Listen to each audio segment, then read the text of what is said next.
My parents threw me out for getting pregnant at 17. 15 years later, they showed up at my door, begging to meet their only grandchild, but what they found shocked them. The kitchen smelled like Sandra Vasquez's sofrito. Onions, garlic, green peppers, slow cooked until they surrendered into something sweet and familiar. It was the smell of every evening Elena had ever known in this house. And later, when she tried to remember the last moment her life still made sense, this was the detail that surfaced first. Not her father's face, not her mother's hands, the smell of dinner on a Tuesday in October. The house at 414 Birchwood Lane in Dayton, Ohio, was modest in the way that mattered to Miguel and Sandra Vasquez. Not poor, not flashy, respectable. 3 bedrooms, 1.5 baths, a garage Miguel kept immaculate. A wooden crucifix hung above the front door. Another, smaller, carved from dark walnut, was mounted in the kitchen above the stove, positioned so that Christ looked down on every meal Sandra prepared. Family portraits lined the hallway, not casual snapshots, but formal photographs taken each year at Iglesia de la Esperanza, the family dressed in coordinated colors, smiles, practiced and held. The Vasquez family looked, in those photographs, exactly the way Miguel and Sandra wanted them to look. Whole, faithful, beyond reproach. Elena sat at the kitchen table in the chair closest to the window. She was 17 years old, a junior at Meadowdale High School with a 3.94 GPA and a particular obsession with Frank Lloyd Wright that her geometry teacher had encouraged and her parents had tolerated the way they tolerated most of her ambitions, with polite disinterest, as though architecture were a hobby she would eventually outgrow, like the colored pencils or the soccer cleats before it. She had her mother's dark eyes and her father's stubborn jaw. And on this evening in October 2011, she held her hands flat against the table because if she didn't press them against something solid, they would shake badly enough for everyone to see. She had already said it. The words were out, hanging in the kitchen air alongside the sofrito and the faint hum of the refrigerator, and there was no pulling them back. Sandra Vasquez stood at the counter with her back half turned, a dish towel in her hands. She did not move. She did not speak. She folded the towel once, then again, her fingers working the fabric with a precision that seemed to require her entire concentration. Elena watched her mother's hands and waited for her to turn around, to cross the kitchen, to do what mothers were supposed to do when their daughters were terrified. Sandra started to reach toward Elena, a reflexive motion, the beginning of something instinctive, then stopped. Her fingers curled back. She folded the towel a third time and set it on the counter beside the stove, beneath the crucifix. And the moment passed so quickly that Elena would spend years wondering if she had imagined it. Miguel's reaction was not quiet. It built like a weather system. The initial stillness, the slow darkening of his expression, and then the storm. He pushed back from the table so hard his chair scraped a white line into the linoleum. His voice filled the kitchen the way it filled the house on Sunday mornings when he called everyone to get ready for church.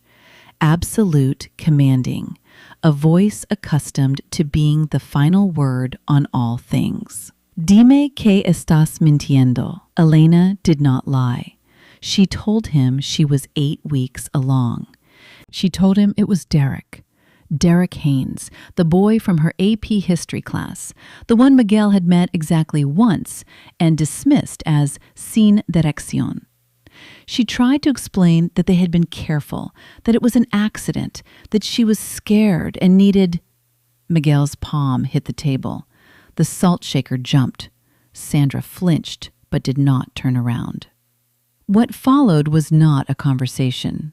It was a sentencing. Miguel paced the kitchen and spoke in a torrent that alternated between English and Spanish, each language carrying its own particular weight of fury. Elena was a disgrace.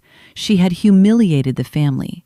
She had spat on everything they had built, every sacrifice they had made coming to this country, every Sunday spent on their knees asking God to guide their children. What would Father Morales say? What would the Delgados say? What would anyone at Iglesia de la Esperanza say when they found out that Miguel Vasquez's daughter, his daughter, was pregnant at 17, like some girl with no home training, no values, no respect? Elena tried twice to speak. The first time, Miguel talked over her as though she had not opened her mouth. The second time, he pointed at her with a finger that trembled, not from uncertainty, but from the effort of restraining something larger than anger, and said, "You made your choice. You chose to act like a woman, so now you can live like one, but not here." Elena looked at her mother. This was the moment she would return to more than any other. Not her father's rage, which was terrible but unsurprising, but the moment she turned to Sandra, and Sandra finally looked back. Her mother's eyes were wet.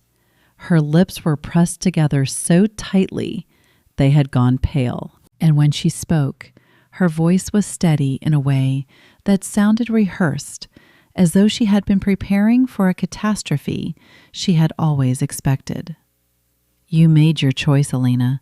Now you have to live with it. But you can't live with it here." Sandra said this while gripping the edge of the counter, and Elena understood, not then, but years later, in a therapist's office in Columbus, that her mother had made a choice too. Sandra had chosen Miguel. She had chosen the church. She had chosen the photograph in the hallway over the living girl at the table. And it was a choice. That was the part that mattered. Not weakness, not passivity. A decision made with open eyes to let her daughter fall. Elena was given 1 hour. She packed in a kind of numb automation, moving through her small bedroom as though cataloging it for the last time. 2 garbage bags, one for clothes, one for whatever else she could carry. She took her toothbrush, a blanket, her school backpack with its half-finished homework. Her architecture sketchbook sat on the desk beside her bed, open to a drawing she'd been working on for a week. An imaginary house with wide windows and a wraparound porch. The kind of house where every room got light. She grabbed it and shoved it into the backpack, bending the cover. It was the one thing she chose by instinct rather than necessity, and she did not understand why until much later. It was the version of herself she refused to leave behind. She called Derek from the hallway phone. He answered on the 4th ring, and she could hear a television in the background, the ambient noise of a household that was not collapsing. His voice went thin and reedy when she told him, "My parents. Elena, my parents can't. I'm 17 too. I can't just..." He was not cruel. He was simply 17, and the distance between 17 and ready was a canyon he could not cross. He said he was sorry. He said it 3 times, each repetition smaller than the last, and then he said he would call her tomorrow. And Elena knew with a certainty that sat like a stone in her chest that he would not. She called Mateo. Her older brother was 20, a sophomore at Ohio State, 2 hours away and deep into midterm examinations. His phone rang 5 times and went to voicemail. His greeting cheerful, casual, the voice of someone whose life was still intact. She called again. Voicemail. She imagined his phone face down on a library desk, silenced for studying, the screen lighting up with her name and going dark again. It was not neglect. It was simply the worst possible timing, compounding the worst possible night. And the randomness of it, the sheer stupid luck of a phone set to silent, made it somehow harder to bear than if he had chosen not to answer. At 9:40 in the evening on October 18th, 2011, Elena Vasquez walked out the front door of 414 Birchwood Lane carrying 2 garbage bags and a backpack. She had $47 in her pocket, a 20, a 10, 3 5s, and 2 1s. She was 8 weeks pregnant. The door closed behind her, and she heard the deadbolt turn. She did not hear it from her father's hand or her mother's. She would never know which of them locked it. The bus stop was 4 blocks away, on the corner of Birchwood and Gettysburg Avenue. It was raining, not a downpour, but a steady, cold October rain that soaked through her hoodie within minutes and turned the garbage bags slick under her fingers. The bench was metal and wet. She sat down and set the bags at her feet and put her backpack in her lap, and she stayed very still for a long time. She was not thinking about the future. She was not making plans.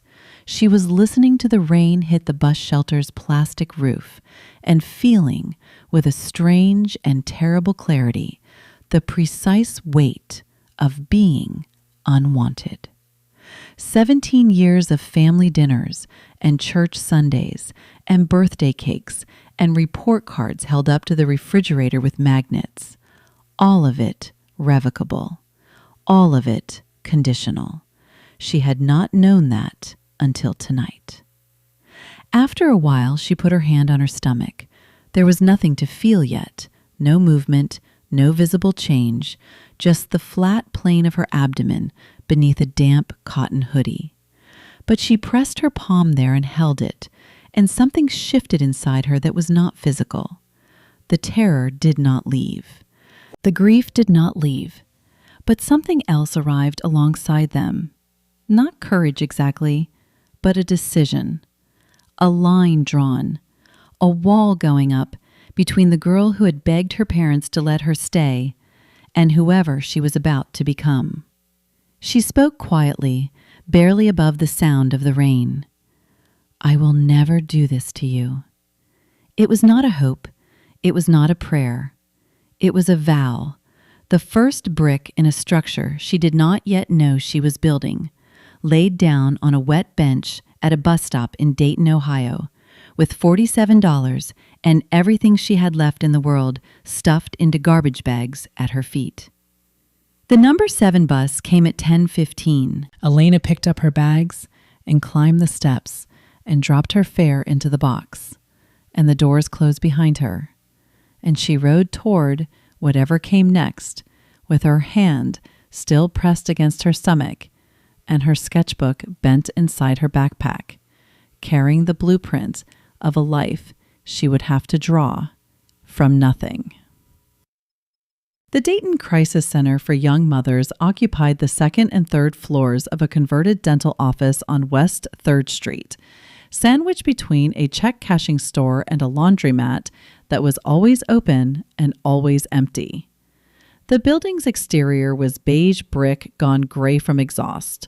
The windows on the 2nd floor had curtains, mismatched, clearly donated, and a hand-lettered sign by the entrance read, "All are welcome," in both English and Spanish. Elena arrived there at 11:40 on the night of October 18th, 2011, because the bus driver, a heavy woman with reading glasses on a chain around her neck, had looked at the garbage bags and the backpack and the face of a girl trying very hard not to cry and had said, "Honey, do you know about the place on West 3rd?" Elena did not know about the place on West 3rd. She had not known such places existed. She had grown up in a household where pregnancy outside of marriage was spoken about the way natural disasters were spoken about, something that happened to other people, people without foundations, people who had not been raised correctly. The idea that there was an entire building dedicated to girls in her exact situation was the first of many things that would reshape her understanding of the world she actually lived in, as opposed to the world her parents had described. Mrs. Lorraine Grant was the overnight intake counselor. She was 61 years old, short and broad-shouldered, with close-cropped gray hair and hands that looked like they had done real work for every one of those 61 years. She wore no jewelry except a thin gold wedding band and a watch with a cracked face that she checked often, not out of impatience but out of habit. She had spent 30 years as a social worker and had learned that time mattered in ways most people never had to think about. She was blunt in the manner of someone who had seen too much to waste language on softness, but her bluntness had a warmth beneath it, like a house with plain walls and good heating. When Elena sat down across from her desk, still damp from the rain, still holding her garbage bags because no one had yet told her she could put them down, Mrs. Grant did not ask what happened. She said, "You eaten?" And when Elena shook her head, Mrs. Grant walked her to a small kitchen on the second floor and made her a peanut butter sandwich and a glass of milk and sat across from her while she ate it, and did not speak until Elena was ready. That sandwich, white bread, creamy peanut butter, the crust left on, was the first thing anyone had given Elena since her parents told her to leave. She would remember it with a specificity that surprised her for years afterward. Not the taste exactly, but the fact of it. The fact that a stranger had looked at her and seen not a disgrace, not a cautionary tale, not a problem to be solved, but a hungry girl who needed to eat. The crisis center could house her for 90 days. Mrs. Grant explained this the next morning with characteristic directness. The resources available, the rules, the timeline. Elena would have a shared room, access to prenatal care through a partnership with a local clinic, help applying for Medicaid and WIC, and a case manager who would work with her on a housing plan.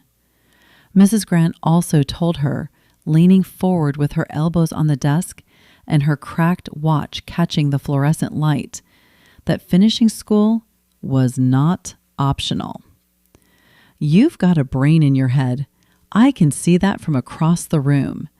A baby doesn't cancel that out. A baby means you need it more."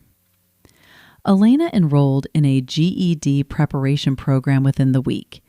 She studied at a folding table in the center's common room while other girls watched television or argued on the phone with boyfriends who were, in most cases, as absent as Derek. She studied with the kind of focus that comes not from discipline, but from desperation. Each page turned was a small act of defiance against the narrative her father had written for her. The one where she ended up exactly where he said she would. Derek disappeared in stages. First, the calls became shorter. Then they became less frequent. Then they stopped.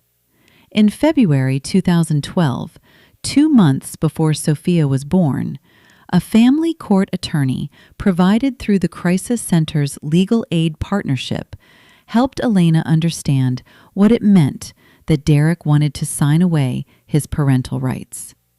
It was not a simple signature on a single form. There were filings, a court date, a judge who asked Derek if he understood what he was relinquishing. He was 18 by then.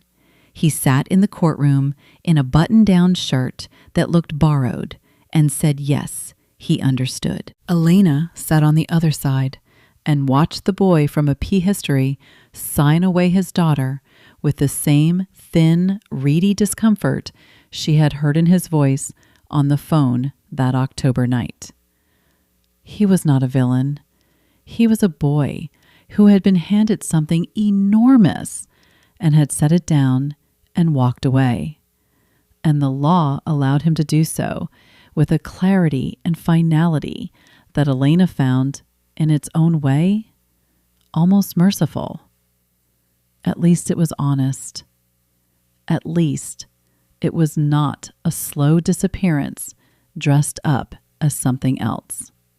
Sophia Elena Vasquez was born on April 14th, 2012 at Miami Valley Hospital in Dayton.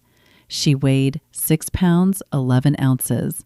She had dark hair and a serious face, and a cry that filled the delivery room like a declaration. Elena was alone. Mrs. Grant had planned to be there, had written it on her calendar, had told Elena she would come. But Elena's labor started 3 weeks early, at 2 a.m. on a Saturday.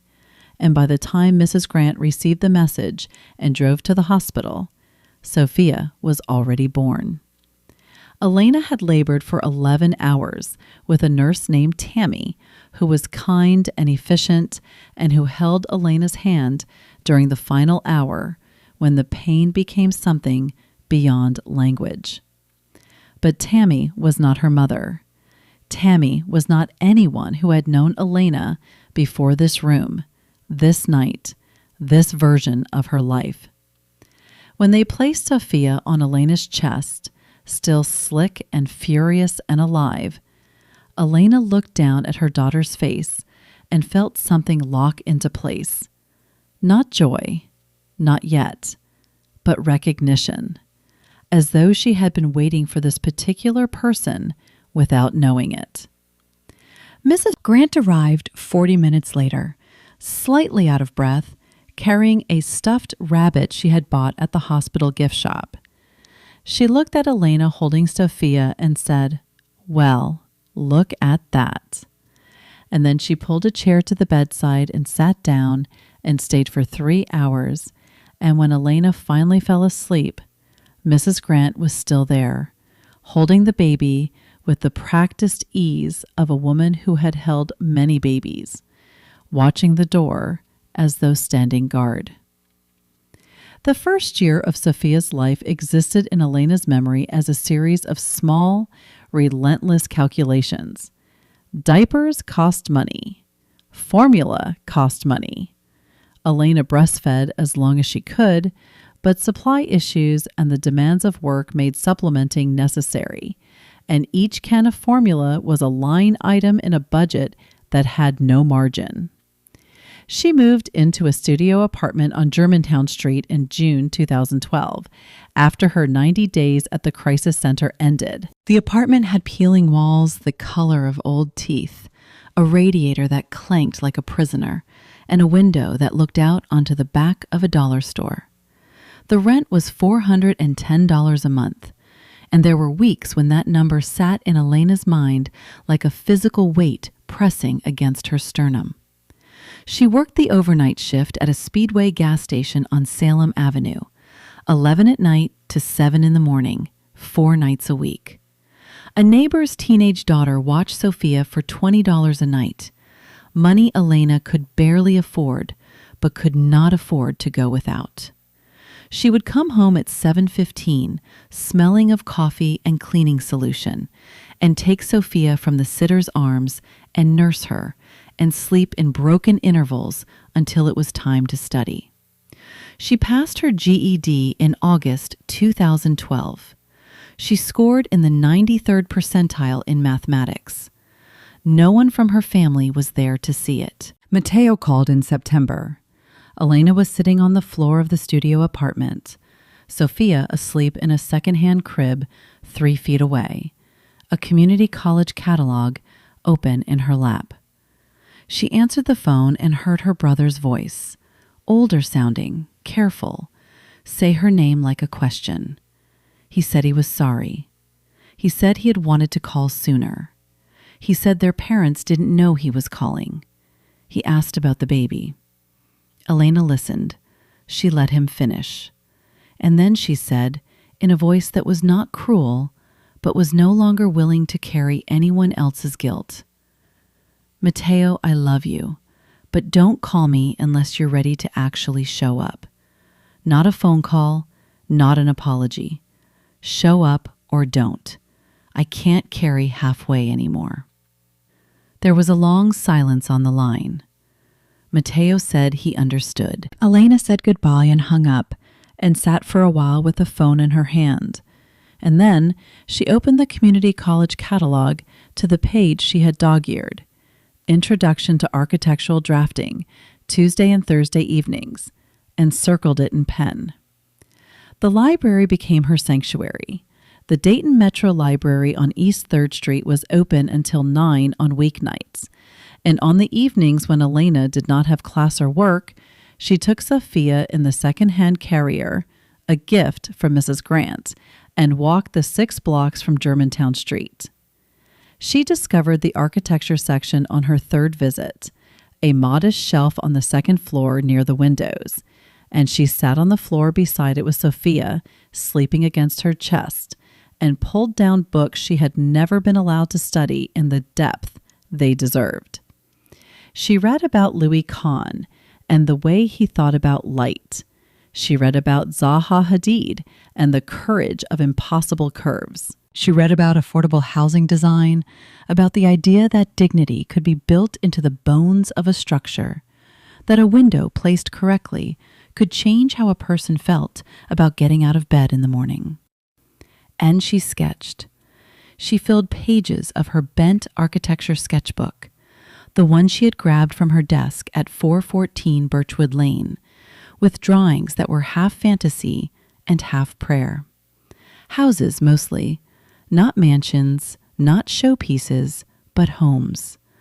A small house with wide windows and a kitchen big enough for a table where a mother and daughter could sit together. A front porch with a railing low enough for a child to lean on.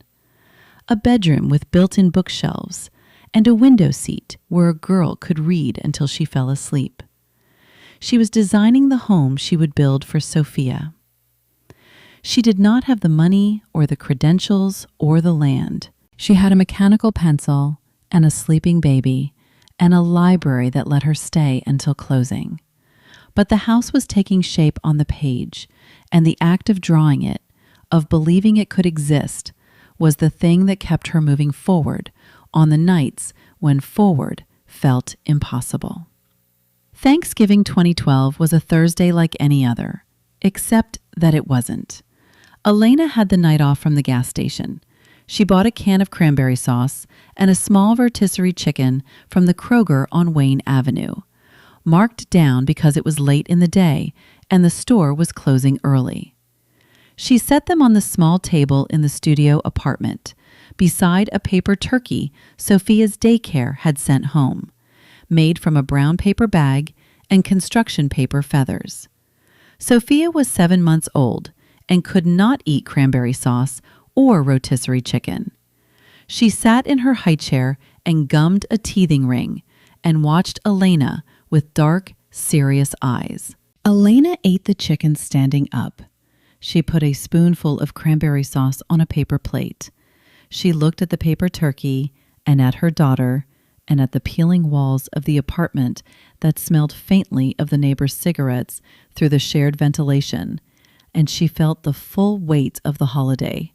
Not the loneliness of it, which was constant and therefore manageable, but the specific cruelty of a day designed to remind you of what a family was supposed to look like. She sat down across from Sophia and sang to her.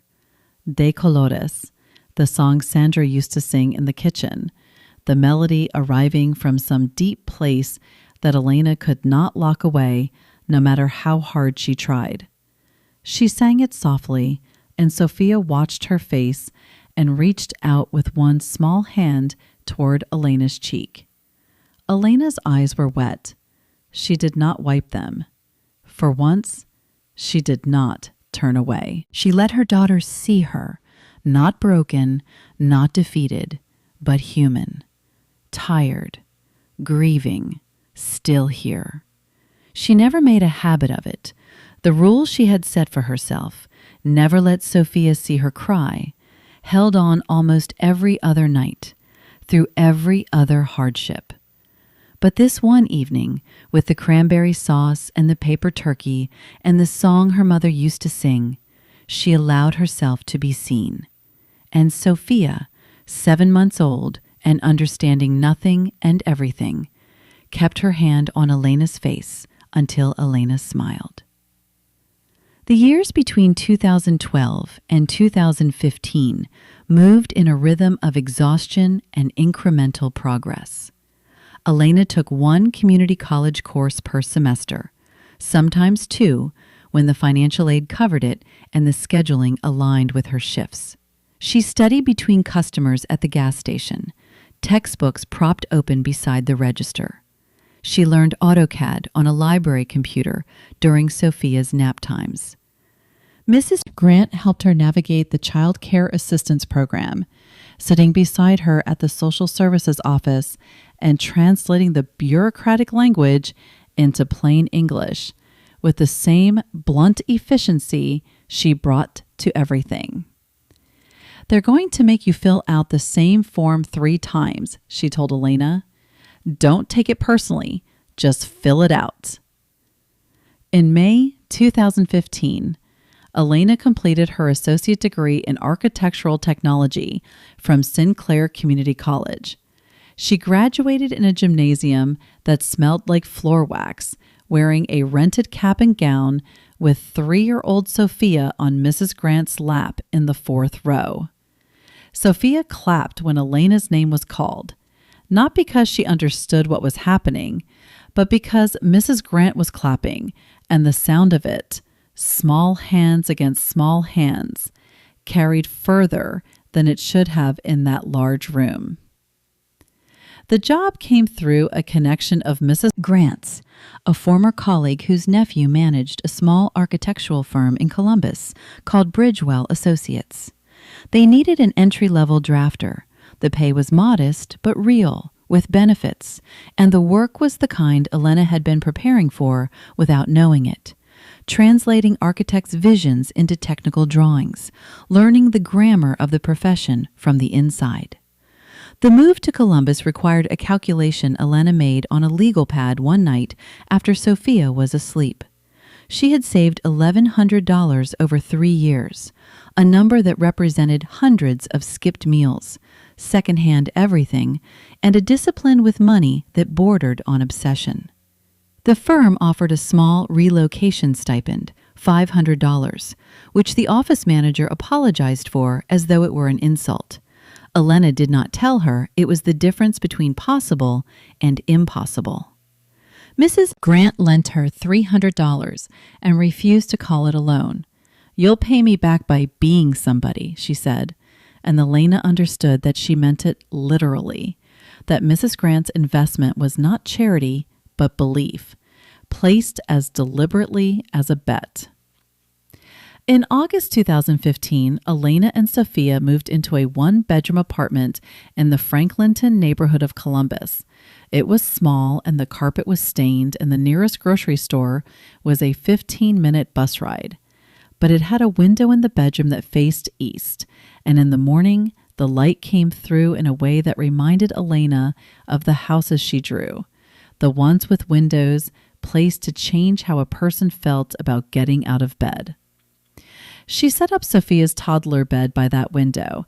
She hung the paper turkey from Thanksgiving 2012 on the refrigerator with a magnet. She stood in the center of the living room with her hands on her hips and looked at the stained carpet and the secondhand couch and the box of drafting supplies she had carried from Dayton. And she said to Sophia, who was pulling books out of a box with cheerful destruction, "This is our castle." Sophia looked up and grinned, and Elena grinned back, and the apartment on the 2nd floor of a building in Franklinton became by the force of that shared smile, exactly what she said it was. Diane Okafor was the kind of woman who wore her authority the way other people wore jewelry, visibly, deliberately, and without apology.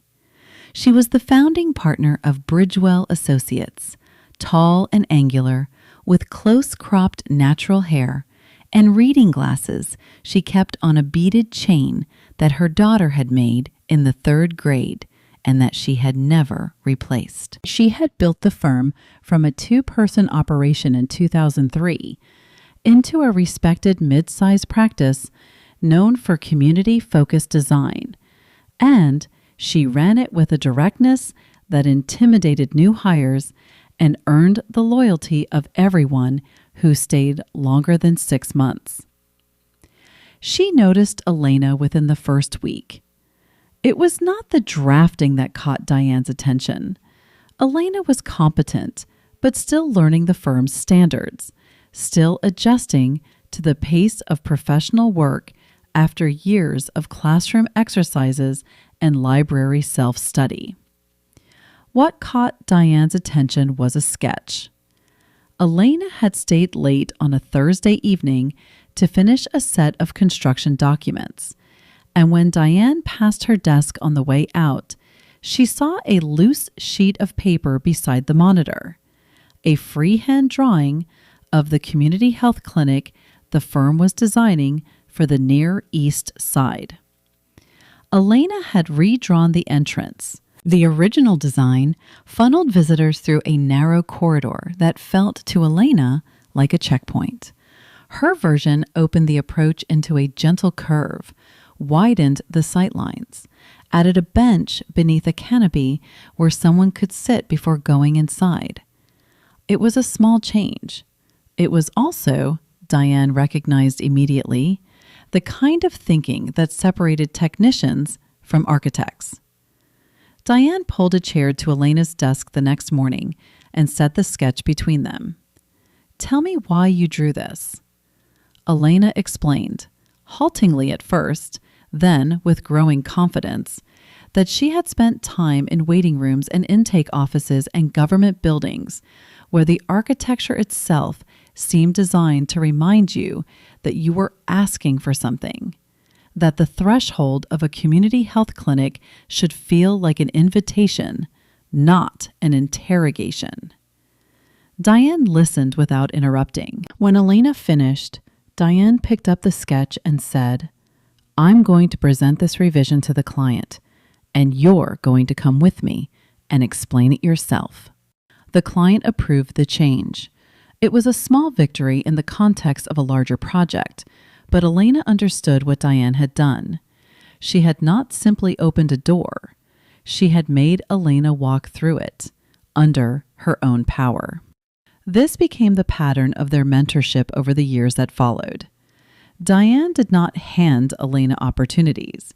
She created conditions in which Elena could earn them, and then she watched, critically, precisely, to see if Elena would.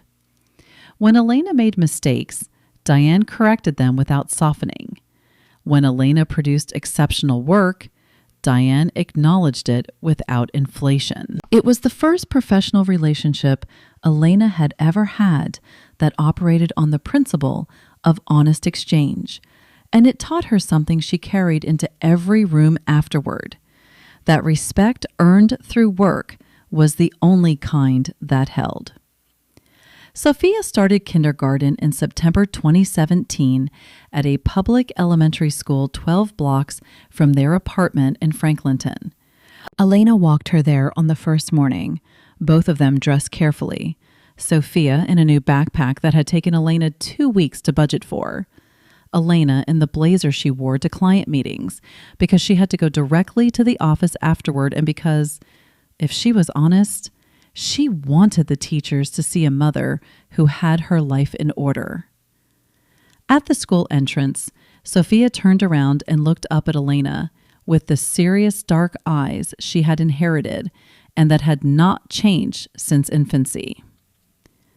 "Will you be here when I come back?" she asked. The question was not anxious. It was practical, the way Sophia approached most things. She wanted to know the plan. But it landed in Elena's chest like a stone dropped into still water, because she heard in it the echo of every departure she had ever experienced, and she understood that her daughter, without knowing the full story, had absorbed some atmospheric knowledge of what it meant when people left. "I will always be here when you come back," Elena said. And she was, every single day. She rearranged client meetings, shifted deadlines, left work early when she had to, and stayed up late to compensate. The architecture of her days was built around that promise the way a house is built around its foundation. Everything else could shift, but that one thing held. Elena enrolled in a Bachelor of Science in Architecture program through a university that offered an accredited hybrid format, evening and weekend classes supplemented by online coursework, designed specifically for working professionals who could not attend a traditional full-time program. She started in the fall of 2016. She finished in the spring of 2019. 3 years of nights spent at the kitchen table after Sophia was asleep, laptop open beside stacks of textbooks, coffee going cold, the apartment quiet except for the sound of her typing and the occasional creak of Sophia turning over in bed. She submitted her final thesis project, a design for an affordable housing complex that integrated shared community spaces, rooftop gardens, and flexible unit layouts, at 2 a.m. on a Wednesday in April. She sat in the kitchen for a long time afterward, staring at the submission confirmation on her screen, and felt not triumph, but a deep, bone-level exhaustion that was also, somehow, the closest thing to peace she had known in years. She graduated without ceremony. The university offered a commencement event, but it was held on a Saturday in another city, and Elena could not justify the cost of travel and a hotel room for a walk across the stage. Mrs. Grant, Grandma Lorraine now, as Sophia had been calling her since age 4, mailed her a card with a $20 bill inside and a note that read, "You did it. Don't you dare spend this on something practical. Buy yourself flowers." Elena bought flowers, yellow tulips from the Kroger on Broad Street. She put them on the kitchen table and took a photograph of them beside her diploma. And it was the first image she had ever posted to social media. A small, quiet announcement to no one in particular that she had survived. The licensing exam was not a single test. It was a series of 6 examinations. The architect registration examination, taken over the course of 2.5 years, each one covering a different division of architectural practice: project management, construction evaluation, structural systems, programming, and analysis. Between the exams, Elena accumulated the required experience hours through the Architectural Experience Program, logging thousands of hours of supervised practice under Diane's guidance at Bridgewell. It was methodical, grueling, unglamorous work, the professional equivalent of laying bricks, one at a time, each one necessary, none of them individually remarkable. She passed her final exam division in January 2021. Diane took her to lunch at a restaurant Elena had never been to, the kind with cloth napkins and a wine list, and ordered a bottle of champagne and said, "You're the best architect I've trained, and I've trained 11. Don't let it go to your head."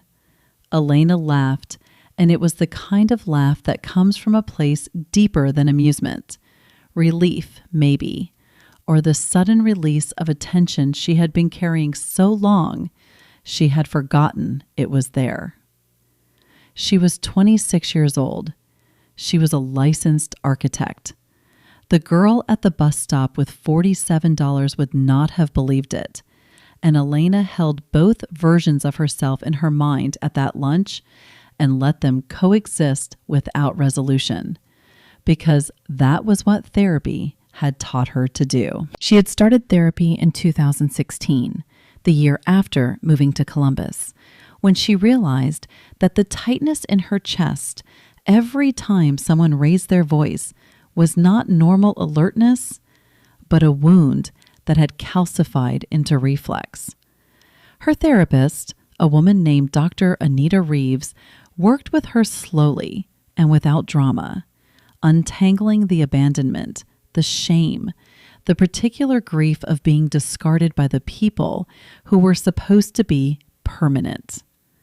Elena did not discuss her therapy with many people, but it changed the architecture of her interior life as deliberately as any blueprint she ever drew.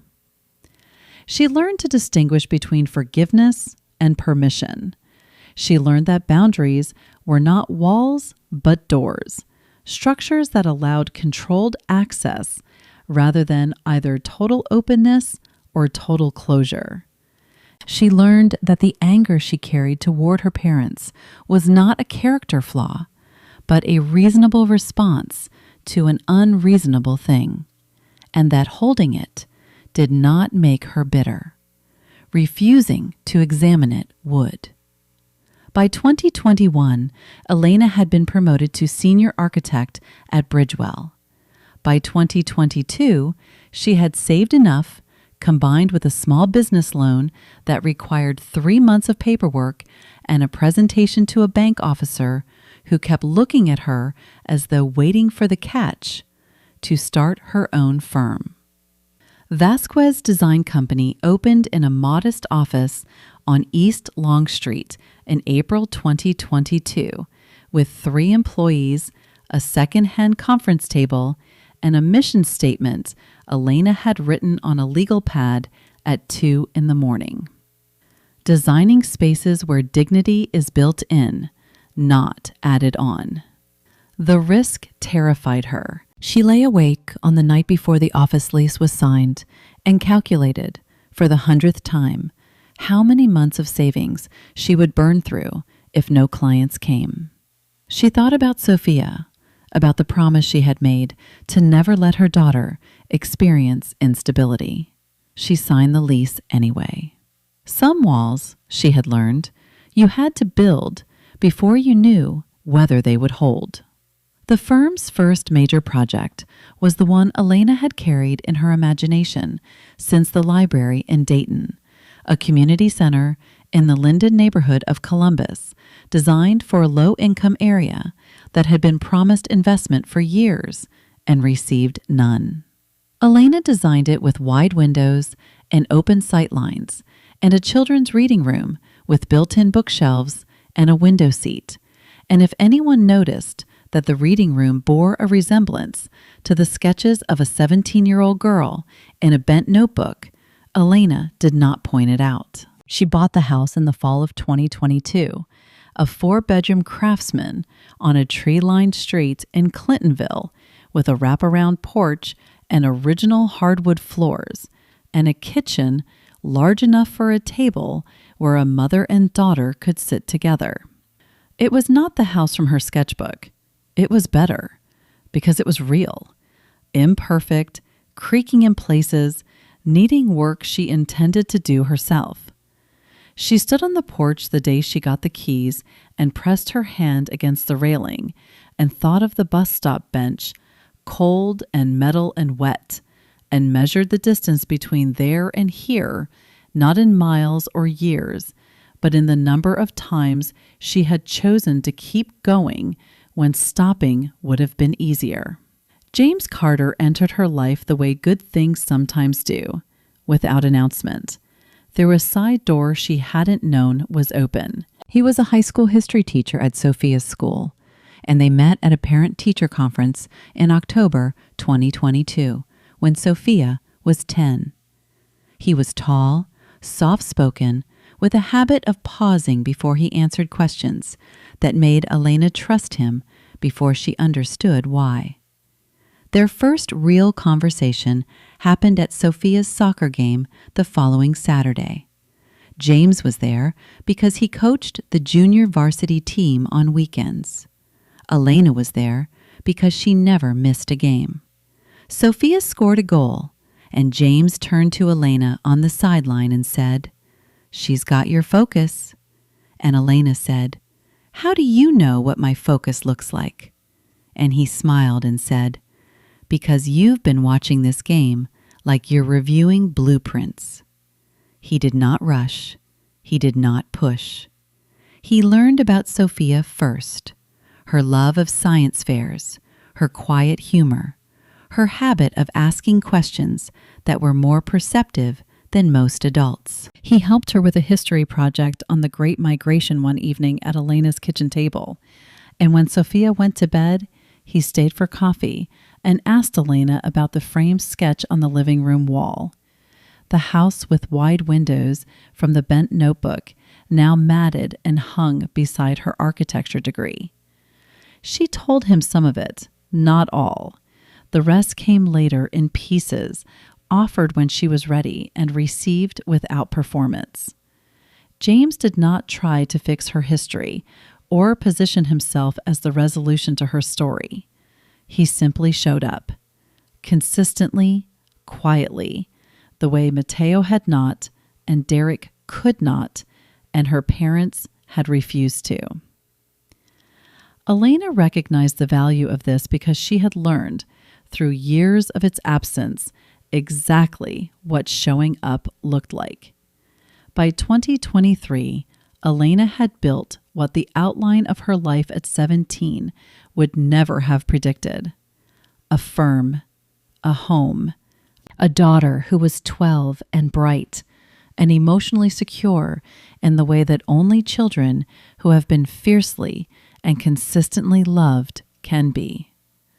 A partner who understood that love for Elena was not a feeling, but a practice, something demonstrated daily in small, reliable acts. A chosen family, Grandma Lorraine, who visited from Dayton every other month and spoiled Sophia with books and dollar store craft kits. Diane, who still called Elena on Monday mornings to discuss projects and who had never once in 8 years let a conversation end without saying something that made Elena sharper. Neighbors, fellow mothers, a therapist she still saw twice a month.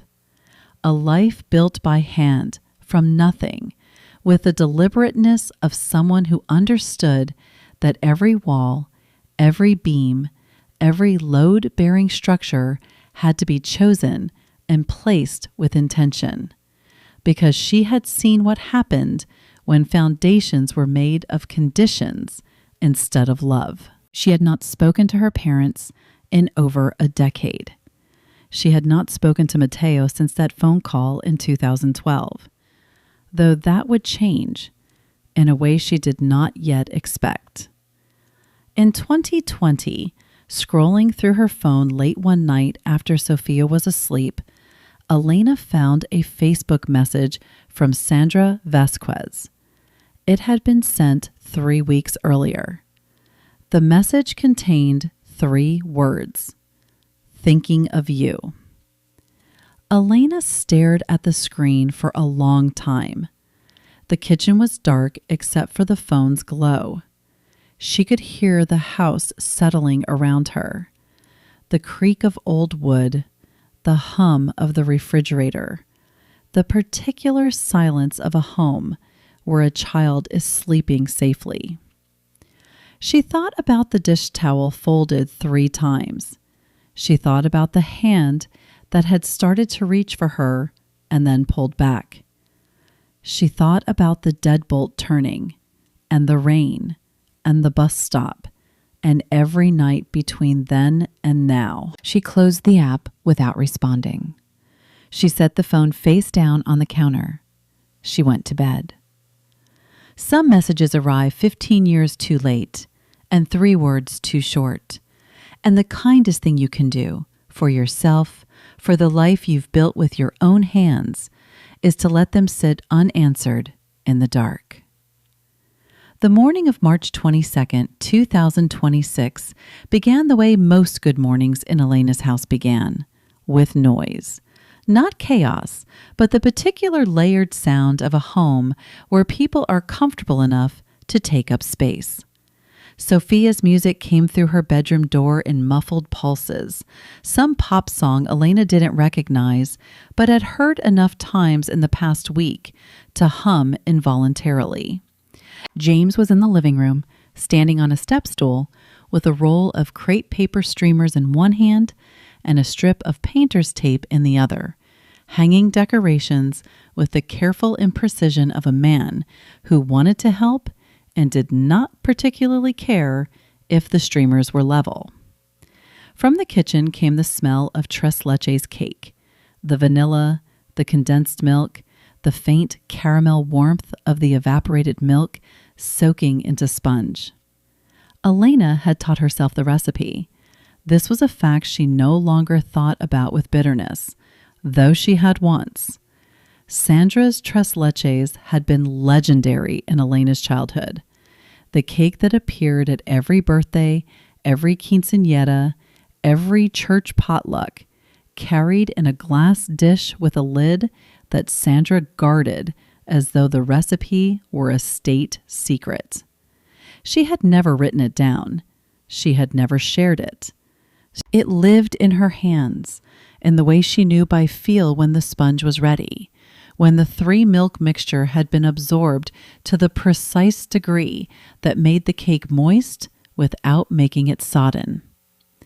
Elena had spent 2 years and at least a dozen failed attempts reconstructing it from memory and YouTube tutorials and a food blog run by a woman in San Antonio who had posted a version that was close but not quite right. Elena's version was by now her own, slightly less sweet than Sandra's, with a hint of almond extract that was Elena's addition and that Sophia declared essential. It was no longer Sandra's recipe that Elena had failed to inherit. It was Elena's recipe that she had built from scratch. The distinction mattered. Sophia was turning 14. This fact struck Elena at odd moments, not as surprise exactly, but as a kind of temporal vertigo. The sudden awareness of how much distance existed between the girl she had been and the woman standing in this kitchen. 14. When Elena was 14, she had been drawing houses in the margins of her geometry homework and arguing with Matteo about whose turn it was to set the table. She had been 3 years away from the night everything broke. She had been a child in a house where love was real but conditional, and she had not yet learned the difference between those two things. Sophia, at 14, was something Elena had worked very hard and very deliberately to make possible. She was bright, not in the generic way adults describe children they don't know well, but in the specific, sometimes inconvenient way of a girl who asked questions that required honest answers. She had Elena's dark eyes and the laugh she had gotten from somewhere Elena couldn't trace. Open and sudden, the kind of laugh that made other people smile before they knew why. She was on the school's soccer team. She had won second place in the district science fair with a project on sustainable building materials that Elena had helped with only when asked and had been privately enormously proud of. She was FaceTiming 3 friends simultaneously in her bedroom, narrating the progress of her own birthday preparations with the cheerful self-importance of someone who understood that today, at least, she was entitled to be the center of attention. Elena stood at the kitchen counter and spread the whipped cream over the soaked cake with a spatula, listening to the layered sounds of her house, the music, the laughter, James asking from the living room whether the streamers should go across or diagonal, because I've committed to diagonal and I need validation. And she felt the thing she had learned to name in therapy, not as happiness, which was too simple, but as safety. The bone-deep structural knowledge that the life around her was sound, that the walls held, that the foundation was not conditional. The doorbell rang at 11:14 in the morning. Elena wiped her hands on a dish towel and walked through the living room, stepping around James on the step stool, who said, "If that's the balloon delivery, tell them I specifically requested arch shapes, and I will not accept standard ovals." She smiled. She reached the front door. She opened it. Miguel and Sandra Vasquez stood on her porch. The first thing Elena registered was not their faces, but the physical fact of their aging, which arrived as information before emotion. The way you notice a building's deterioration before you understand what it means about the passage of time. Miguel's hair had gone completely white, not the dignified silver of a man who had aged gracefully, but the flat, dull white of someone who had aged under weight. He was thinner than she remembered, and he stood with a slight forward lean, as though his center of gravity had shifted. His left hand trembled, a fine, persistent tremor that he held against his thigh in what was clearly a practiced gesture of concealment. Sandra was smaller. That was the word that came to Elena's mind. Not thinner, though she was that too, but smaller, as though something structural had contracted. She wore a blue cardigan Elena did not recognize, and earrings Elena did, small gold hoops Sandra had worn every day of Elena's childhood, the only detail that connected this woman on the porch to the woman in Elena's memory. There was a silence. It lasted perhaps 5 seconds. It felt architectural, a space with walls and weight, a room built from 15 years of absence that the three of them now stood inside without knowing how to move. Sandra spoke first. Her voice was thinner too, and it broke on the second word. "Elena, mija." Her eyes filled. She pressed her hands together in front of her chest, not in prayer, but in the gesture of someone trying to hold herself in one piece. We've been trying to find you. We made a terrible mistake. We know that. We've known it for..." She stopped. She swallowed. "We want to meet her, our granddaughter. Please." Miguel did not speak immediately. He stood slightly behind Sandra, and Elena saw in his posture something she had never seen in her father before: uncertainty. The man who had filled every room he entered with the volume of his convictions, who had pointed at her with a trembling finger and pronounced her future like a verdict, was standing on her porch with his trembling hand pressed against his leg and his eyes cast slightly downward, and he looked like a man who had rehearsed something and forgotten it. "Elena," he said. His voice was quieter than she remembered, rougher. "I'm sick. Parkinson's. Early stage, they tell me, but..." He paused. The tremor in his hand became briefly visible before he pressed it harder against his thigh. "It makes you think about what you've done, what you've lost." He looked up at her. "I was wrong. What I did to you was wrong."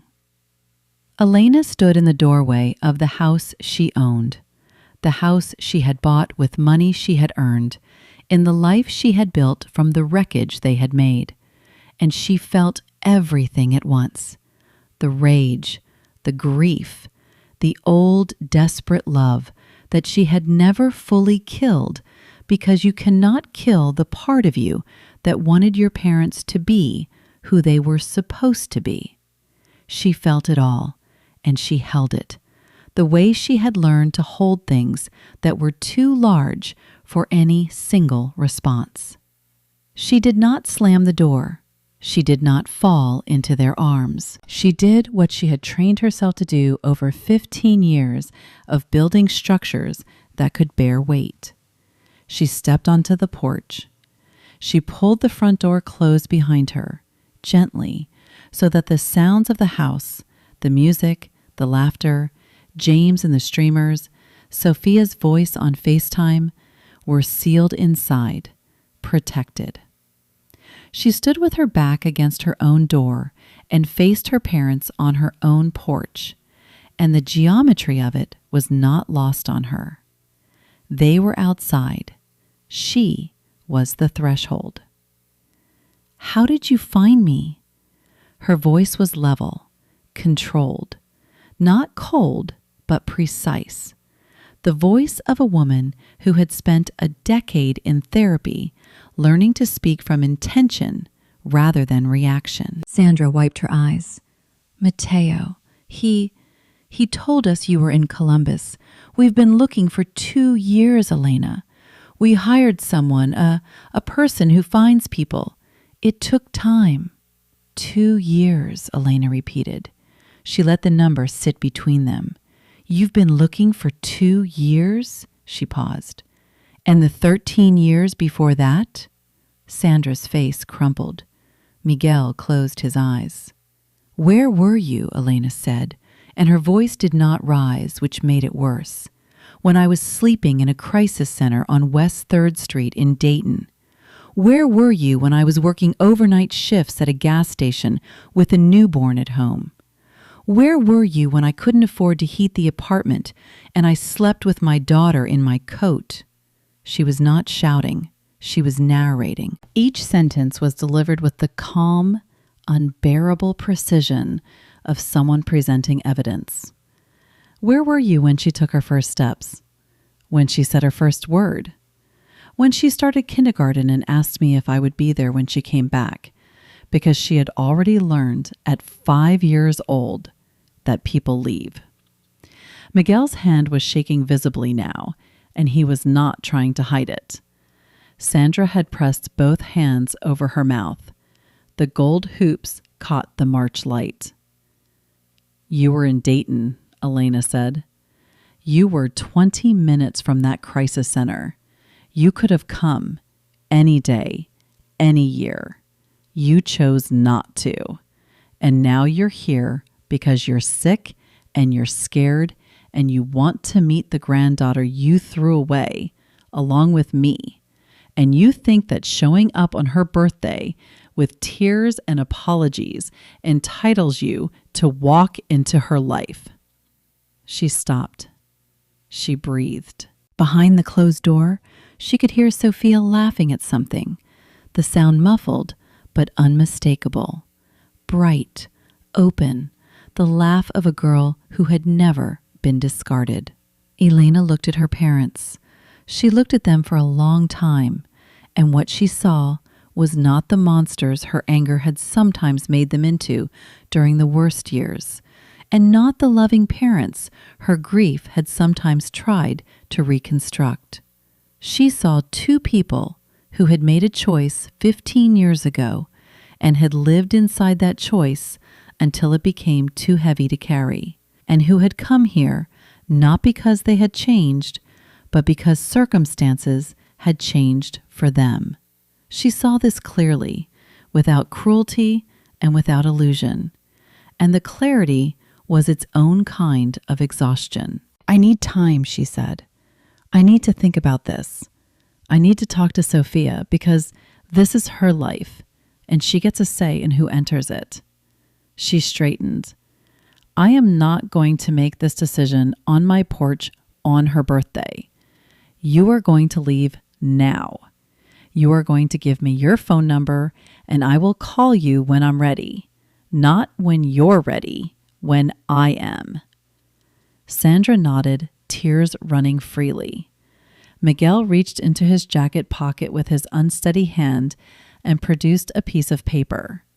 A phone number, written in handwriting that was no longer the firm, decisive script Elena remembered, but something shakier, smaller. the penmanship of a man whose body was beginning to betray him the way he had once betrayed his daughter. Elena took the paper. She did not touch their hands. She did not embrace them. "I need you to understand something," she said, and her voice carried the weight of every wall she had ever built. "You are not walking into a broken home. You are not rescuing anyone. The life behind this door, I built it, without you.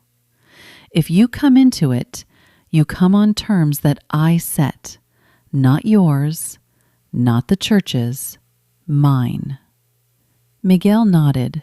It was a small, defeated motion, and Elena saw in it something she had never expected to see from her father. Not just humility, but the recognition that he was no longer the architect of this family. He had forfeited that role on a Tuesday night in October, and the blueprints had passed to someone else. Sandra whispered, "We understand." And then, with the slow, heavy movements of people carrying more than their bodies, Miguel and Sandra Vasquez turned and walked down the porch steps and along the front path to a car parked at the curb. A car Elena did not recognize, older and more modest than the one they had driven when she was 17, and they drove away.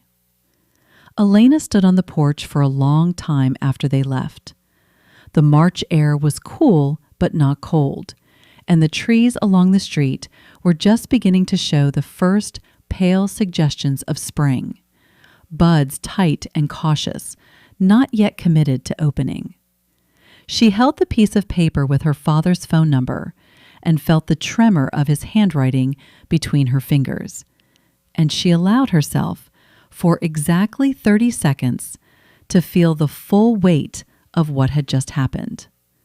Then she folded the paper. She put it in her pocket. She opened her front door and stepped back inside her house, where the tres leches cake was waiting to be finished, and the streamers were diagonal, and Sophia was laughing.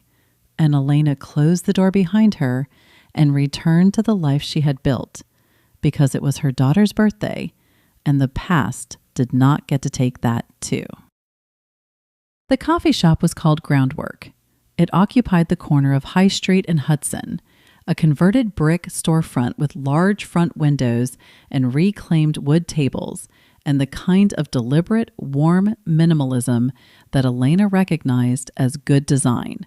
Someone had thought carefully about sightlines, about how light moved through the room, about the relationship between the counter and the seating area. She had chosen it for precisely this reason. Neutral ground, but ground she knew.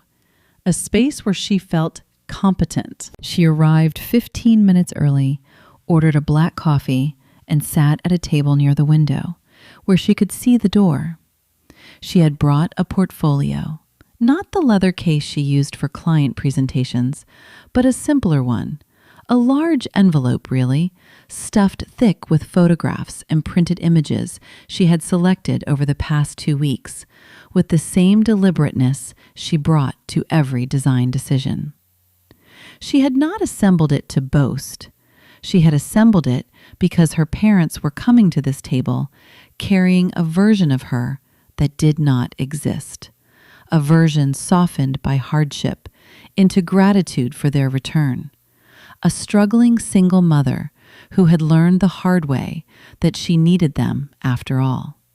And Elena understood that the most important thing she could do today was replace that fiction with evidence. Miguel and Sandra arrived together at exactly 2 o'clock. Elena watched them through the window before they saw her. Sandra adjusting her cardigan, Miguel holding the door with his steadier hand, both of them scanning the room with the particular tension of people who were not sure what they were walking into. When Sandra spotted Elena, her face performed a complicated sequence: relief, then fear, then a tentative smile that Elena did not return. She kept her expression neutral, not hostile, controlled. They sat down across from her. Miguel ordered nothing. Sandra asked for water and held the glass without drinking from it. The table between them was small enough that Elena could see the tremor in her father's hand and the way her mother's fingers whitened around the glass. And she registered both details with the clinical precision of someone who had spent years learning to observe before reacting. "Thank you for meeting us," Sandra said. Her voice was careful, rehearsed. "We know you didn't have to." "No," Elena agreed, "I didn't."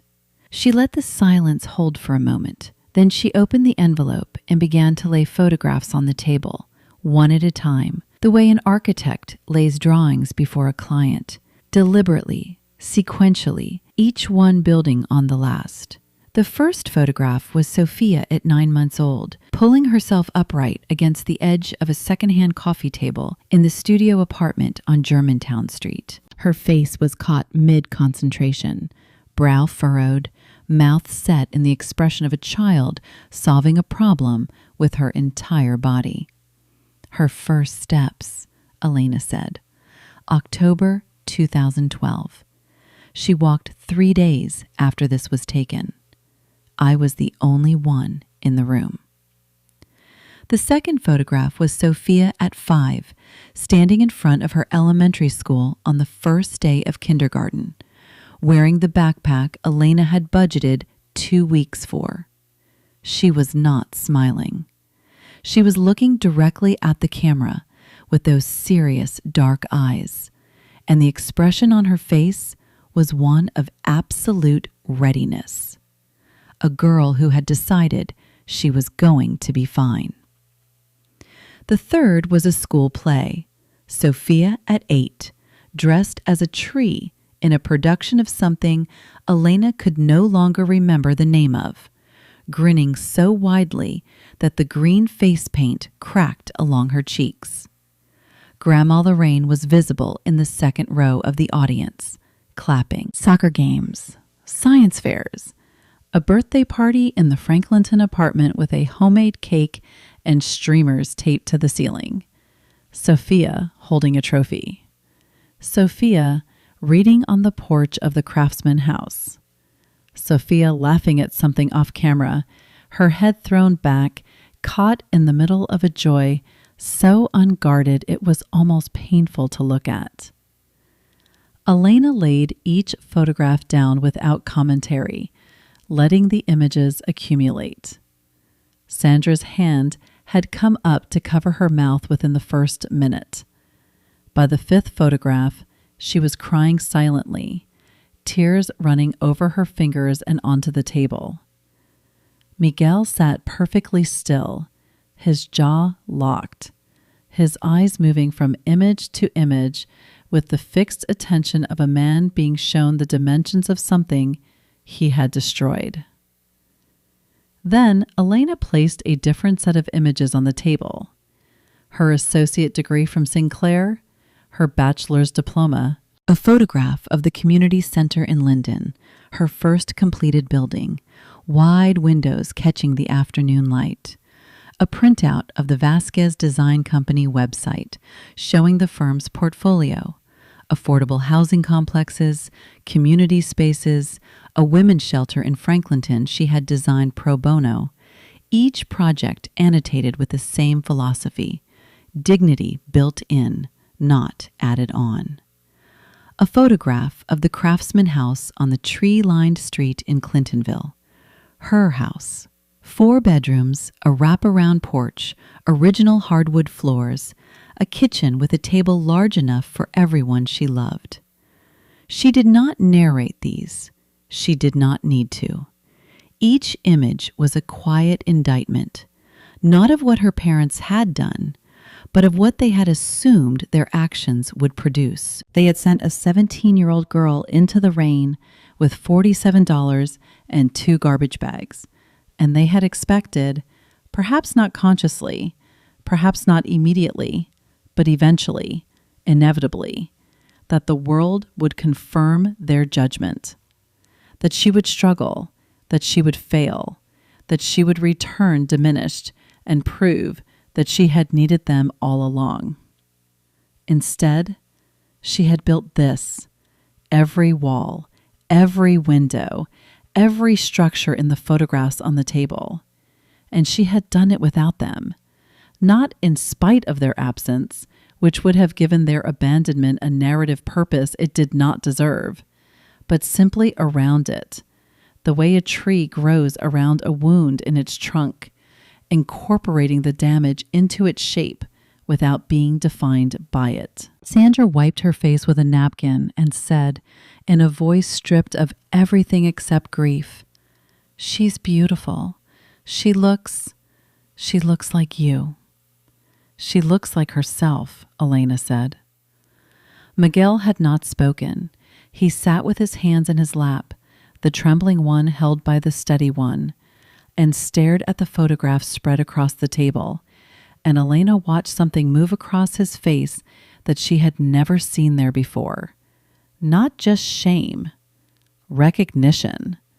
The slow, devastating understanding that the life in these photographs had not merely survived his verdict, but had flourished beyond anything his own life had produced, and that every image was proof, not of Elena's forgiveness, but of her independence from him, total, structural, complete.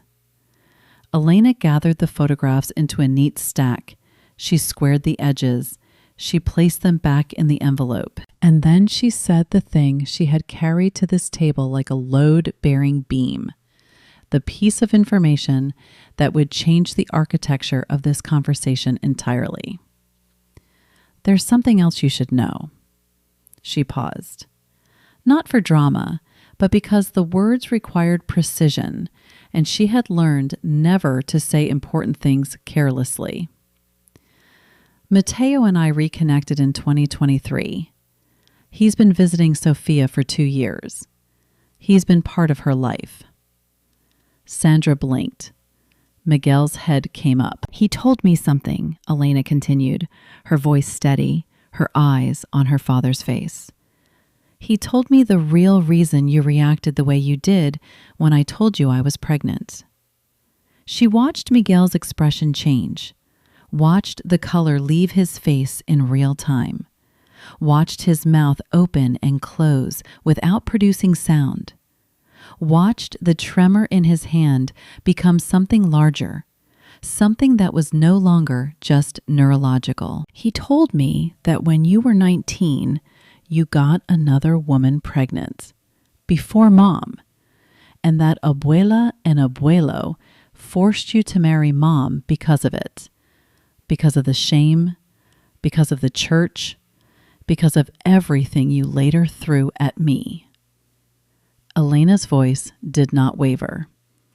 "My pregnancy wasn't just a disgrace to you. It was a mirror, and you couldn't face it." The coffee shop continued around them. The hiss of the espresso machine, a couple laughing at a nearby table, the barista calling out a name. The world did not pause for this revelation. It simply continued, indifferent, while the truth settled over the table like a weight distributed across a structure that could no longer support it. Sandra looked away. She turned her face toward the window, and Elena saw in her mother's profile the particular stillness of a woman who had known this, had always known it, and had built her marriage and her silence and her complicity on the agreement that it would never be spoken aloud. The dish towel folded 3 times, the hand that reached and pulled back. Sandra had not simply chosen Miguel over Elena that night. She had chosen the story they had built together, the story of a respectable family, a faithful marriage, a past that had been rewritten into something presentable over the living truth of her daughter's need. Miguel's face was the color of the table. He opened his mouth. He closed it. His hand shook against his thigh. "I'm not telling you this to punish you," Elena said, and she meant it. The words came from the part of her that therapy had built, the part that understood the difference between truth as weapon and truth as foundation. I'm telling you because you need to understand why I can't pretend the past didn't happen. You didn't just throw me out because I was pregnant. You threw me out because my pregnancy exposed something you had spent your entire marriage hiding. And until you can be honest about that, with yourselves, with each other, with me, there is no foundation to build on. I'm an architect. I know what happens when you build on a lie. Sandra turned back from the window. Her eyes were red, but she was no longer crying. Something had shifted in her expression, something older than grief, closer to exhaustion, the look of a woman who had been holding a door shut for 30 years and had just felt it give. Miguel spoke for the first time since they had sat down. His voice was hoarse. Mateo told you. Mateo showed up, Elena said. That's what he did. He showed up. She let the sentence stand. She did not soften it. She did not add context or comfort. She let her parents sit with the full weight of the fact that their son had done what they could not, had crossed the distance, had chosen his sister, had become part of Sophia's life through the simple, radical act of being present, and that this, more than any accusation Elena could make, was the measure of what they had failed to do. Elena finished her coffee. She placed the cup precisely in the center of its saucer. She picked up the envelope of photographs and held it in her lap.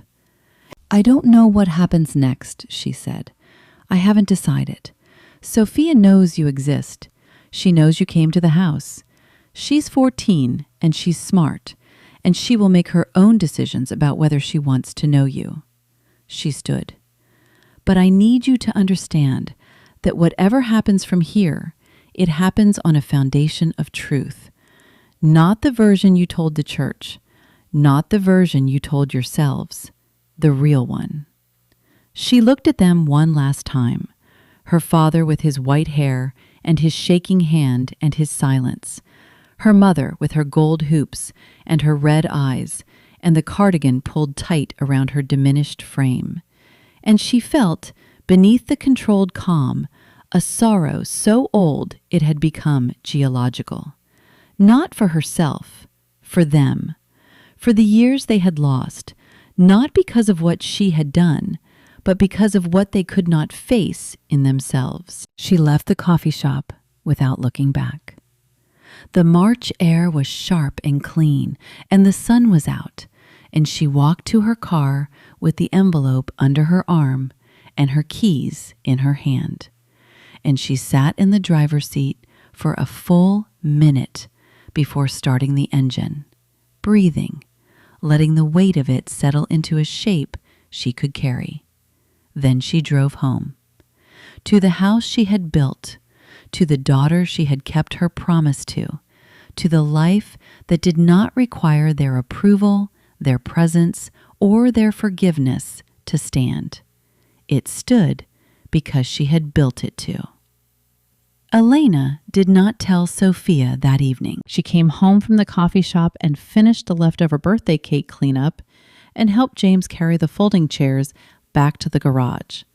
And she moved through the ordinary motions of a Sunday afternoon with the piece of paper still in her pocket and the weight of the conversation still settling into her bones.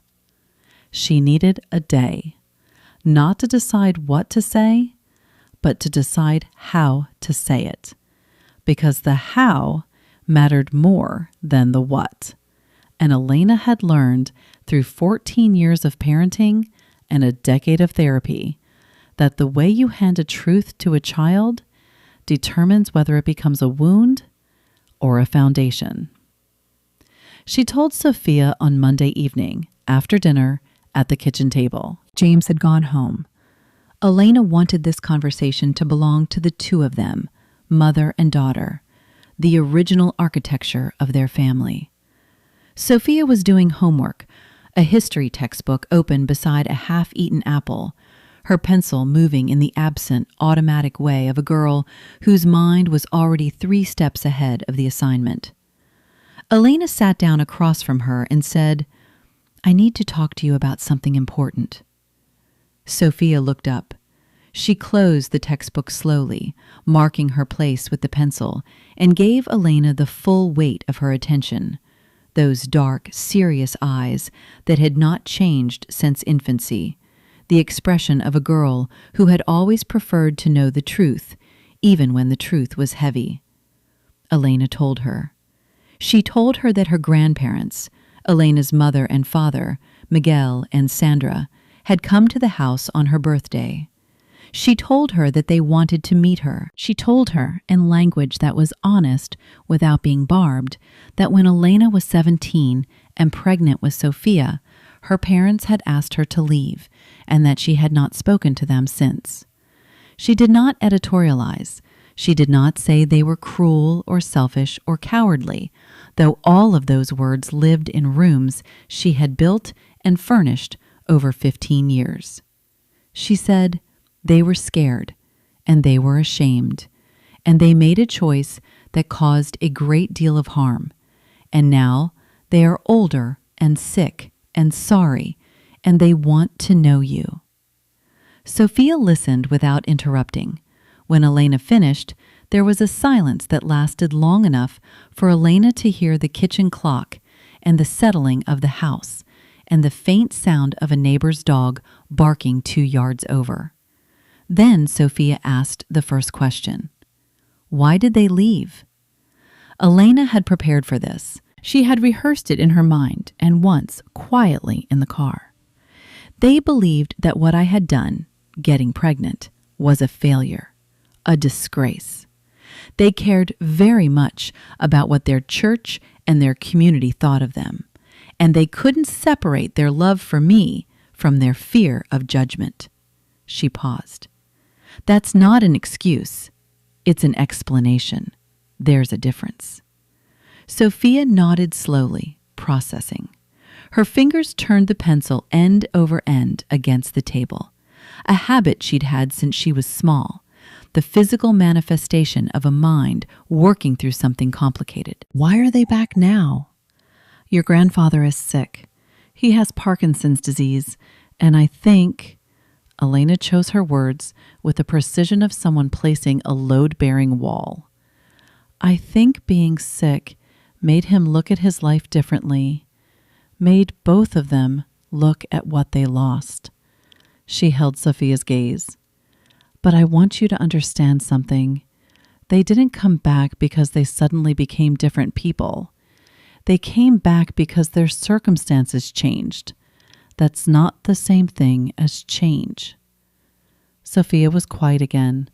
She set the pencil down. She looked at Elena with an expression that was not a child's expression. It was the look of someone weighing information against instinct, measuring what she had been told against what she felt. At 14, Sophia had the emotional architecture of a girl who had been raised by a woman who believed that honesty, delivered with care, was the only material worth building with. I think I'd like to meet them, Sophia said. Then, before Elena could respond, but I want it to be somewhere I can leave if I want to. Not here, not their house, somewhere neutral. Elena felt something move through her chest, not surprise, because Sophia had always been this way, but a pride so fierce it was almost indistinguishable from grief. Her daughter, at 14, was setting boundaries with the same instinct Elena had spent years learning in a therapist's office. She had not taught Sophia this explicitly. She had taught it by living it, by being a woman who decided who entered her life and on what terms, who understood that a door was not a wall and a boundary was not a rejection, but a structure that made safe passage possible. We'll do it your way, Elena said. Completely your way. The park was called Whetstone, a wide green space along the Olentangy River in Clintonville, 10 minutes from their house. Elena chose it because it was open, no walls, No enclosed rooms, no architecture that could make anyone feel trapped. She called Sandra's number on Wednesday evening and spoke for less than 3 minutes. She gave the time, the location, and the terms.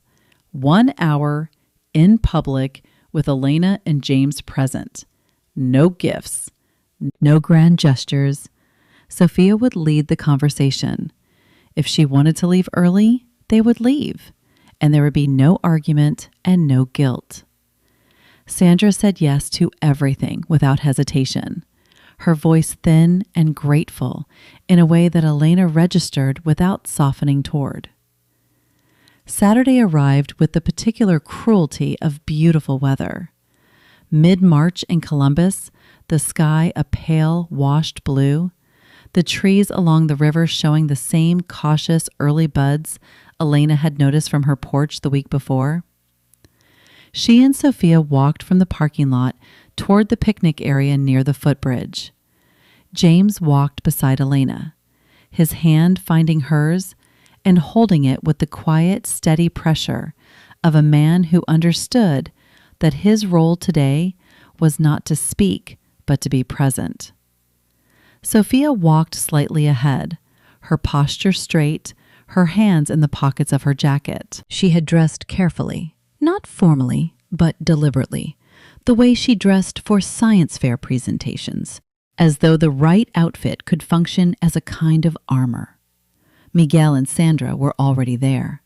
They sat on a bench near the footbridge, close together but not touching, both of them watching the path with the rigid attention of people who had been waiting much longer than the 15 minutes since they arrived. Miguel stood when he saw them approaching. He stood too quickly, and the motion cost him. Elena saw him steady himself against the bench with his trembling hand, saw the brief grimace he tried to hide. Sandra rose more slowly, her hands clasped in front of her, the gold hoops catching the pale March light. Sophia stopped walking about 10 feet away.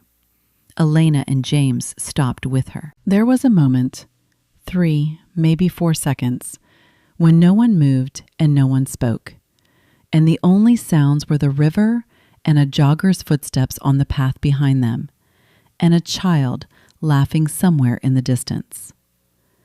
Elena watched her daughter's face and saw the calculation happening, the assessment of these two strangers who were not strangers, who carried her last name and her dark eyes and a debt they could never fully pay. Sophia walked forward. She stopped in front of Sandra and Miguel and looked at them with an expression that was polite and guarded and utterly self-possessed. And she said, "Hi, I'm Sophia." Sandra made a sound that was not quite a word. Her hand came up to her mouth and her eyes filled instantly, and she stood there trembling in a way that had nothing to do with Parkinson's and everything to do with the sight of a granddaughter she had last had any claim to when that granddaughter was an 8-week secret in a 17-year-old's womb. "Sophia," she whispered. "Oh, mija, you're so. She could not finish. The tears came too fast, and she pressed both hands over her face and wept with the abandoned, ugly grief of someone who has just understood, in the physical presence of what they lost, the true scale of their mistake.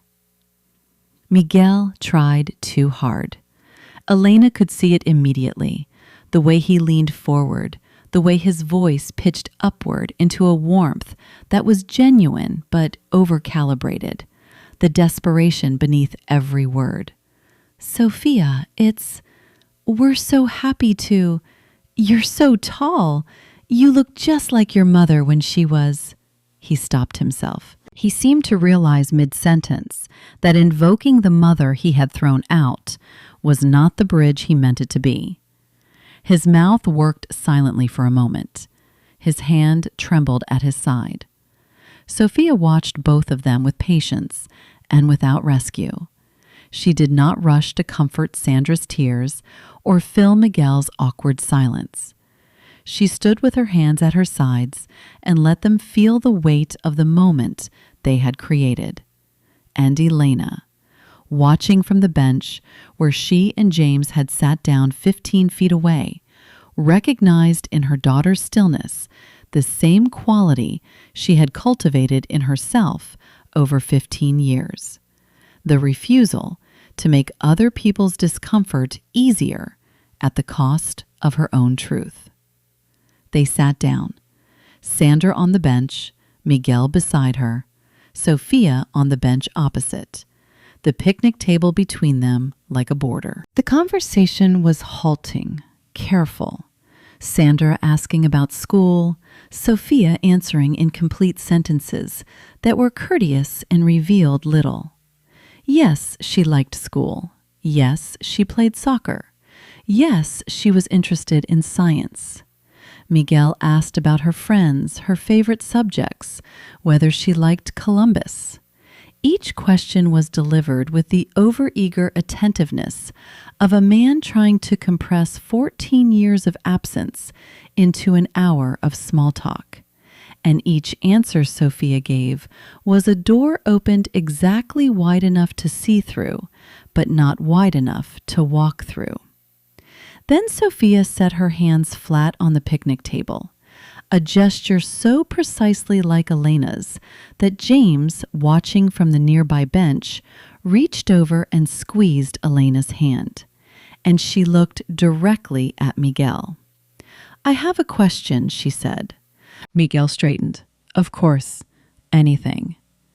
"Why did you throw my mom away?" The question landed in the space between them with the force of something structural failing. Sandra's breath caught. Miguel's face, already strained, already working to maintain the careful performance of a grandfather meeting his granddaughter, collapsed. Not slowly, not in stages. It collapsed the way a wall collapses when the single compromise beam it depended on finally gives way, all at once, the whole facade falling inward. His eyes filled. His mouth opened and produced no sound. The tremor in his hand spread to his jaw, and for a moment he looked not like a man, but like a building coming apart, every joint and seam visible, every hidden weakness exposed. He pressed his shaking hand flat against the table, the same gesture his granddaughter had just made, the same gesture his daughter made when she needed to hold herself steady. And he wept. "Because I was wrong," he said. His voice broke on the word. "Because I was selfish. Because I was scared." He wiped his face with the back of his steady hand, and the tears kept coming, and he did not try to stop them. "Your mother came to me, and she was terrified, and she needed me, and I thought about myself. I thought about what people would say. I thought about my pride." He looked at Sophia, and his eyes held the raw, unguarded anguish of a man who has finally stopped performing and is simply telling the truth. "I was her father. I was supposed to protect her, and I threw her out into the rain, and I locked the door, and I have lived with that every single day since." Sophia did not look away. She held his gaze with a steadiness that was not cruel, but was not merciful either. The steadiness of a girl who had asked a question and intended to receive the full answer. She nodded once, slowly. She did not say, "I forgive you," or "It's okay," because it was not okay. And forgiveness was not hers to give for a wound that had been inflicted on her mother. But she nodded, and in that nod was an acknowledgement, not of absolution, but of honesty. He had answered her question without deflection, without excuse, without the self-protective architecture of justification. It was the first genuine accountability he had offered. And Sophia, raised by a woman who understood that truth was the only foundation worth building on, recognized it for what it was. Elena watched from the bench. James held her hand. She did not cry. She had done her crying for this particular wound years ago, in therapy offices and late-night kitchens and the front seat of her car in parking lots where no one could see. What she felt now was something quieter and more complex, a sorrow braided with pride, braided with the strange, exhausting relief of watching a thing she had feared for 15 years happen in a way that did not destroy anything. The hour ended. Sophia stood first. She said, "Thank you for coming," with the composed formality of a girl who had been raised to be gracious without being dishonest. Sandra reached for her, a reflexive motion, the beginning of an embrace, and then stopped, her hands hovering in the air between them, and pulled back. She had learned, perhaps, what that gesture cost when it was not invited. "Can we?" Sandra's voice was barely audible. "Can we see you again?" Sophia looked at Elena. Elena nodded, a small nod that meant, "This is your decision." "Maybe," Sophia said. "I'll think about it." And that was enough. It was more than enough. It was more than they deserved, and all three of them knew it. That evening, after James had gone home and the house was quiet, Elena sat with Sophia at the kitchen table and laid out the terms, not for Sophia, but for Miguel and Sandra, spoken aloud so that Sophia could hear them and understand that the architecture of this new relationship, if it became one, would be built to Elena's specifications. They could build a relationship with Sophia slowly, gradually, at a pace that Sophia controlled. There would be no rug sweeping, no revisionist history, no rewriting of the past into something softer or more palatable. What happened, happened, and any relationship that grew from here would grow in the soil of that truth, not over a grave where it had been buried. There would be no access to Sophia without Elena's presence, not until trust was earned, and trust was earned through consistency over time, not through tears or apologies or the urgency of a diagnosis. And there would be no guilt, no implication that Sophia owed them anything, not her time, not her affection, not the performance of a granddaughter's love. If she chose to know them, it would be because she wanted to. And if she chose not to, that door would close without argument. "I have forgiven them," Elena said to Sophia. And she said it carefully, because this too was a truth that required precision, not for their sake, for mine. Carrying that anger was like living in a house with a cracked foundation. Everything I built on top of it was always slightly unstable. Forgiveness was the repair. She paused. But forgiveness doesn't mean restoration. It doesn't mean we go back to what was. It means I've let go of the need for them to be different than they were. What we build from here, if we build anything, is new, and I'm the architect. Sophia smiled. It was a small smile, private and knowing, the smile of a girl who understood exactly what her mother meant. Not just the words, but the weight behind them, the years of work and grief and stubborn, relentless construction that had made this moment possible. "Mom," she said, "can we sketch?" Elena got the pencils.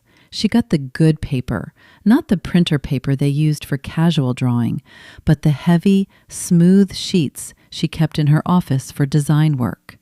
She set them on the kitchen table between them, and Sophia pulled a sheet toward her and began to draw. A house, wide windows, a wraparound porch, a front door painted blue. "I want to be an architect," Sophia said, not looking up from the page, her pencil moving with the focused, unhurried confidence of someone who had been watching her mother draw for as long as she could remember. I want to design houses like you do, the kind where people feel safe when they walk in. Elena watched her daughter's hand move across the paper. The sure lines, the instinct for proportion, the particular way she angled the windows to catch imaginary light. And she felt the full, enormous weight of 15 years settle into something she could finally name. Not triumph, not vindication, not the satisfaction of having proven anyone wrong. Completion, the sense of a structure finished, load-bearing walls in place, roof sealed, foundation sound. She thought of the bus stop, the rain, the metal bench, the garbage bags at her feet, and the $47 in her pocket, and the sketchbook bent inside her backpack. She thought of the vow she had made with her hand on her stomach, speaking to a person who did not yet exist, promising her a life that Elena did not yet know how to build. She had kept her promise. Not perfectly. There had been cracks and cold nights and years when the structure swayed and she was not sure it would hold. But it held. It held because she had built it to hold. She picked up a pencil. She pulled a sheet of paper toward her. She began to draw beside her daughter, the two of them working in the warm, lamplit silence of the kitchen, the house settling around them with the particular sound of a home that is loved and lived in and full. I built this, Elena thought. Every wall, every door, every window that lets the light in. I built this.